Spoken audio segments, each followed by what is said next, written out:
Oh God, cut you, cut you, fat. Like, bro, every time I think that I've seen the worst a fan base can get, there's one that tops them. There's one that's literally like, hold my beer.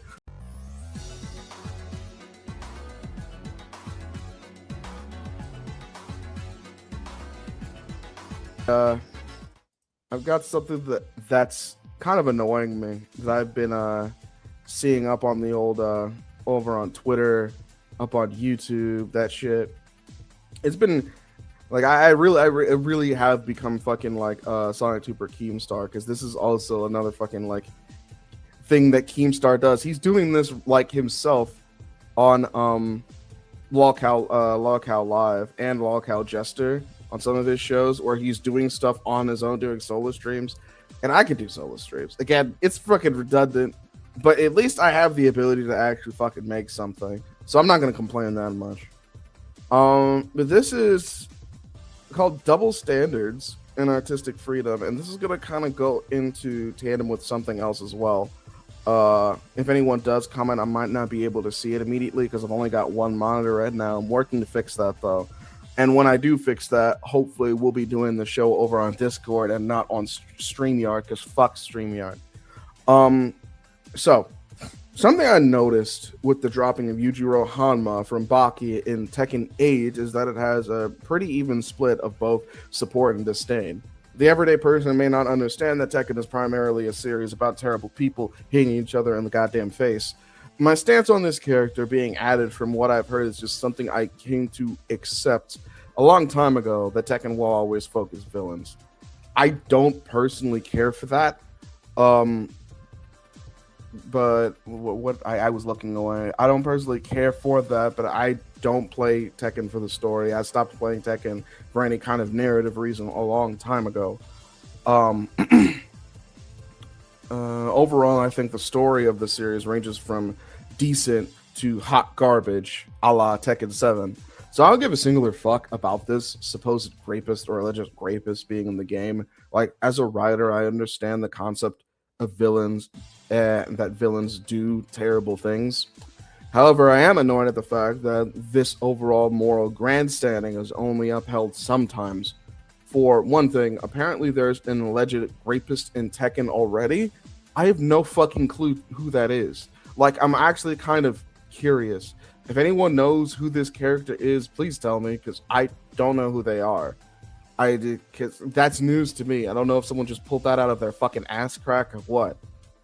Now, as long as they aren't getting the Jin Kazama treatment and being swept for normies, being swept basically means that people are making a bunch of excuses and are trying to lampshade the whole, like, not even so much lampshade. They point out that it might be a problem, but they make excuses, like every excuse in the book, and they try to just ignore the problem. So it's kind of lampshading, but the thing is that lampshading doesn't really even acknowledge the problem. Sweeping acknowledges the problem and just doesn't care or tries to make it seem like it's less of a problem than it is.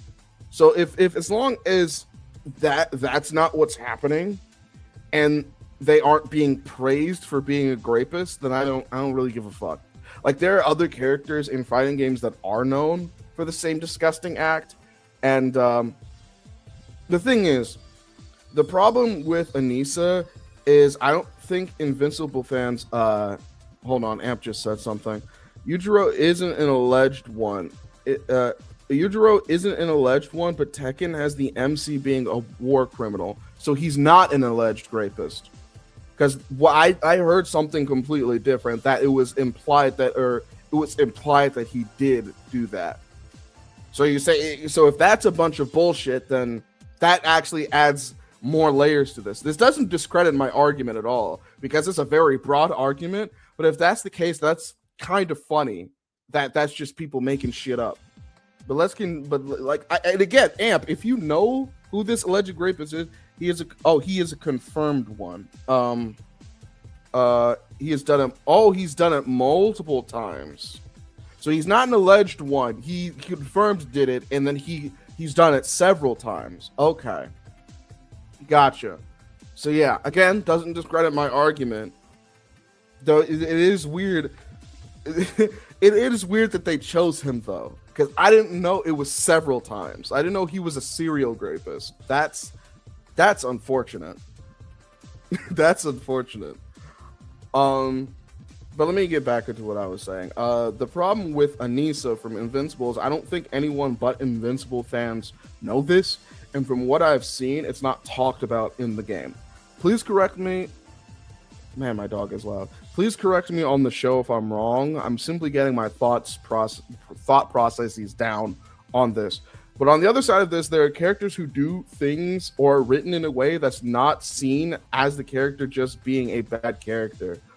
For some reason, it's seen as a reflection of who the writer is as a person.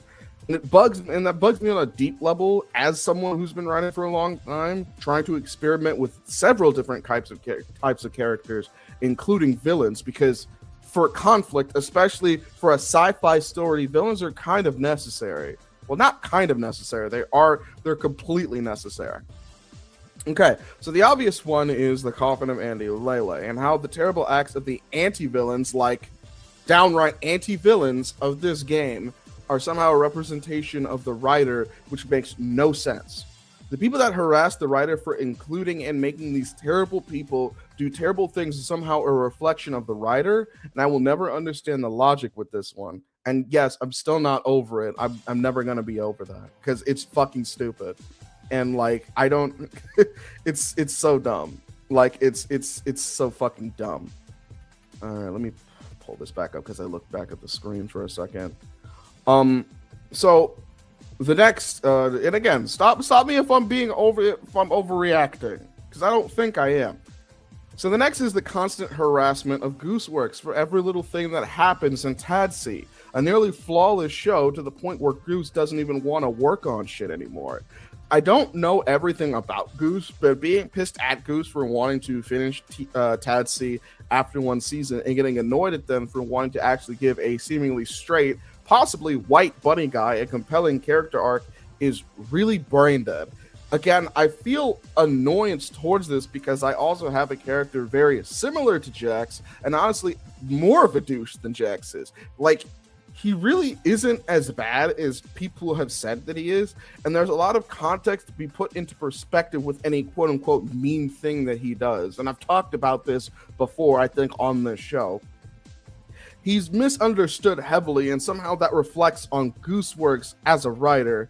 I'd probably consider quitting too. And I've heard through the grapevine that apparently maybe Goose had some bad takes, but as long as Goose isn't fucking advocating for breaking the fucking law, I don't understand what that has to do with how they're handling their show.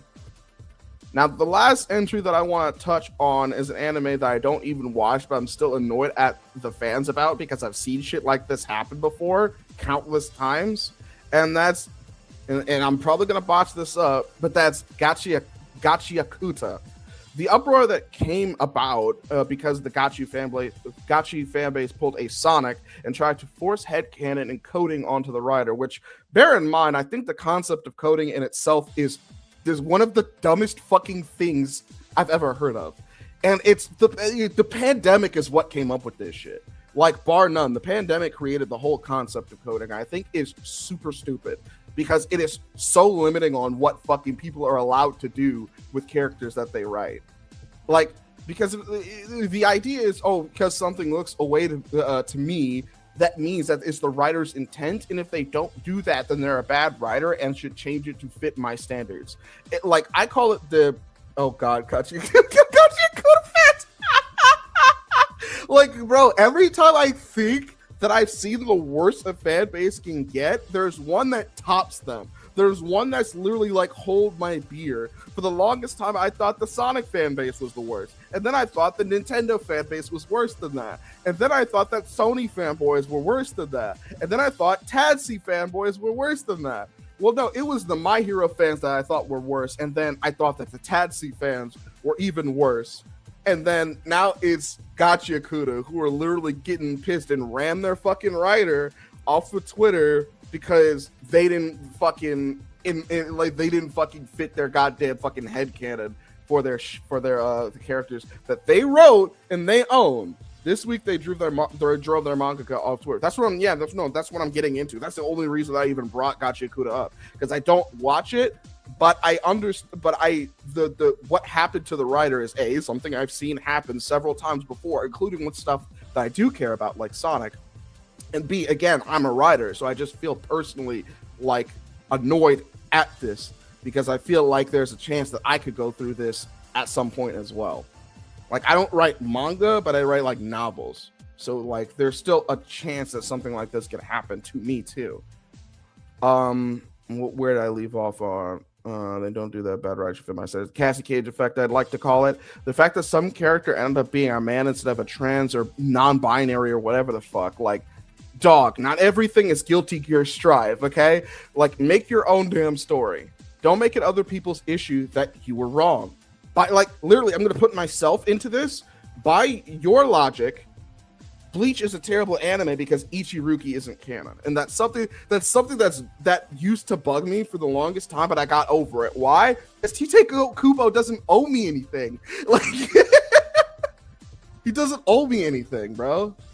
But I wouldn't say that because it's retarded. And if I want a story like that, I need to write it myself. Like, I don't understand why this is something people can't fucking do. It's like, they want something to go a specific way. They want a specific storyline. Make the story yourself. Like, literally make an alternate universe where this character is fucking non-binary or whatever. It's not hard.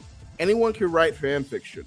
Is anyone going to read it? Probably the fuck not. But at least you got what you wanted, and you didn't have to fucking push someone off of Twitter to do it. Having fun? If so, consider showing your support by leaving a like. Comment what you enjoyed about the video and subscribe if you're new to the channel. Leaving a hype helps tremendously as well. Now, on with